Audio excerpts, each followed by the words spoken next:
Right, why the government companies? This information is from our search provider. This is this gentleman who come along, and I must say thank you, Russ. All government companies seem to have the same prefix at the beginning of their company number. They start with UC. Now, we believe that that means under charter. It could mean unincorporated. We're not 100% sure.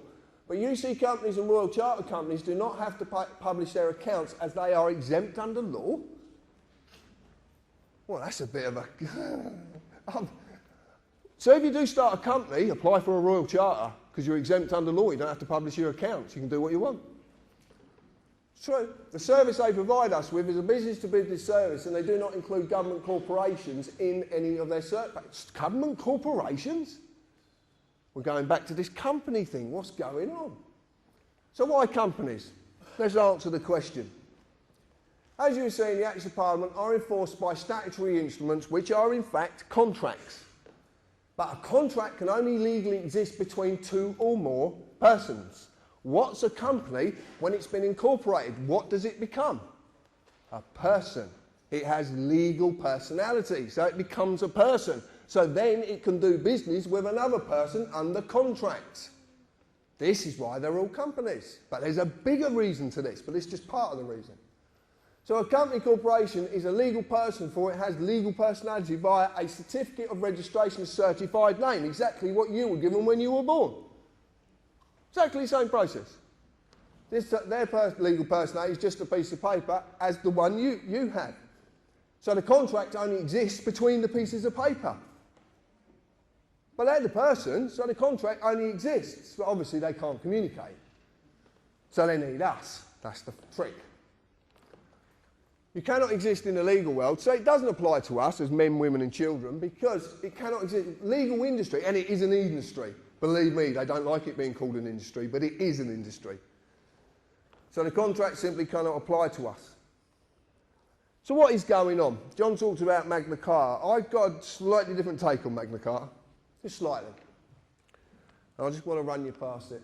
Magna Carta 1215 started the process of the separation of power. It's called devolution. Away from the sovereign to a parliament of barons on the pretence that that parliament was set up to represent the people and to protect them from tyrannous sovereigns. Okay, that was the pretence of it. That's basically what the story is. Now what we are seeing is a devolution of power away from government to a third sector, private companies, to remove the oath of office, to destroy the sovereign and the people's sovereignty. If that sovereign is destroyed, or that position is destroyed, because it's not about who's on that position, it's about the position, then we're stuffed. We're stuffed.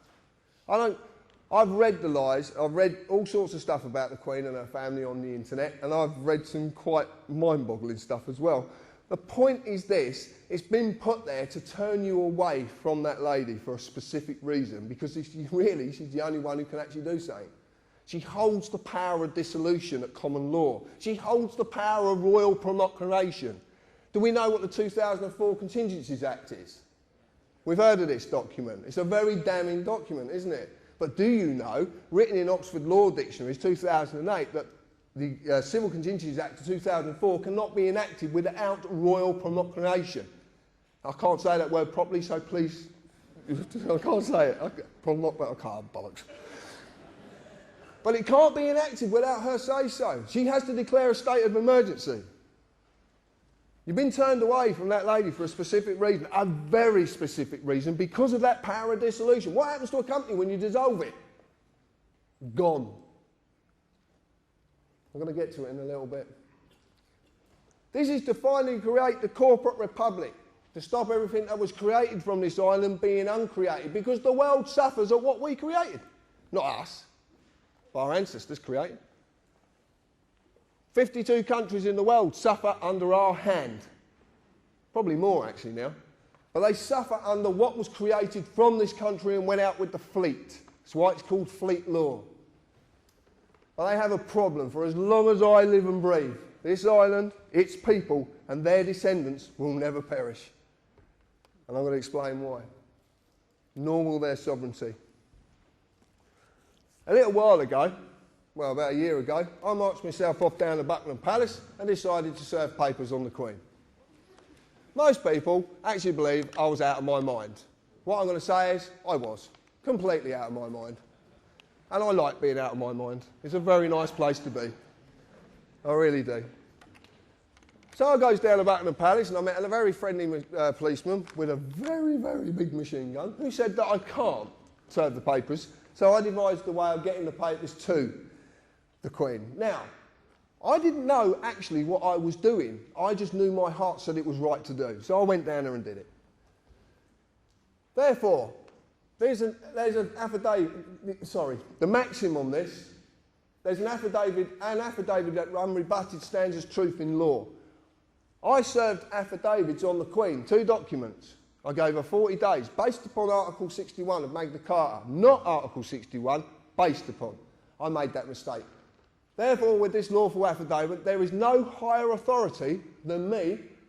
I am sovereign in law, as I have removed authority from our representative, our sovereign, until such time as a true representative is our sovereign. Now, what this basically means is, because the Queen is the highest point of authority in the land, she only gets her authority from us. So that means I can remove that authority any time I feel fit, if I feel that things have gone tits up. And they have very much gone tits up. So I've removed it. This basically means this document is now in law. It's a new law. This is how law comes about. This is called a precedent. You can call it John's law if you want, but it's a new law and it's for all you to use. You can use it. You go into a court of law and you use this document correctly, you can actually prove to a judge you are the highest authority within that court and there's nothing they can do. Nothing. Because this removes their authority. They have to have an oath to the Queen to take their position as a judge or a magistrate or as a recorder, which is a barrister who's learning to be a judge. So if they have to have an oath to the Queen, you've removed the power of that oath to have any form of authority. You become the highest authority and that law that can't be rebutted. We've got them we've got them. Whatever way they turn, they're knackered. Now, they're ignoring these documents because they daren't face up to it. They really daren't face up to it. It's actually gone nowhere near the Queen. It probably ended up at the FCO, Foreign and Commonwealth Office, which is probably the best place it could go. We, the people of this island, have the power to simply say no. This affidavit says no. You're not doing this anymore. I'm putting an end to it. All the people of the Commonwealth can do exactly the same. And the reason it was based upon Article 61 is because it's lawful, peaceful hindrance with no violence. No violence.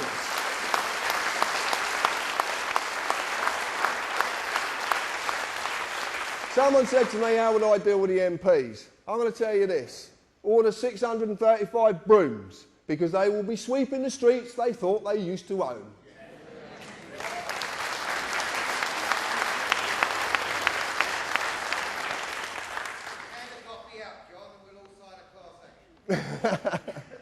Oh, and we just found out as well, you don't need solicitors anymore.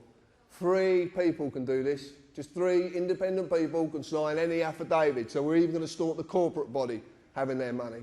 Okay? So you don't need solicitors. Come and see TPC members or go and get your friends together and you can sign these documents and get them off. You don't exit the system. You don't do anything. All you're saying is, this is what needs to happen. We need to reclaim the sovereignty, and this is how it's done. This is the clue. This is it. This is what you can use. Once you understand what we're doing, you have to have a certain amount of gumption about you to do this, and it takes a bit of strength to do it. A lady said earlier about having courage. I don't see it as courage. I just see it as using your heart to allow you to deal with situations and not your mind. Your heart will deal with everything peacefully. Your mind will enter into the ego and, lo and behold, things will happen. To survive without money is nearly impossible in the world we live in. But that does not mean just some of us are enslaved by this product. It means all of us are, everyone. And that's the key. My daughter said to me, she's 13 years old, she said, Dad, if we're in debt, print more money.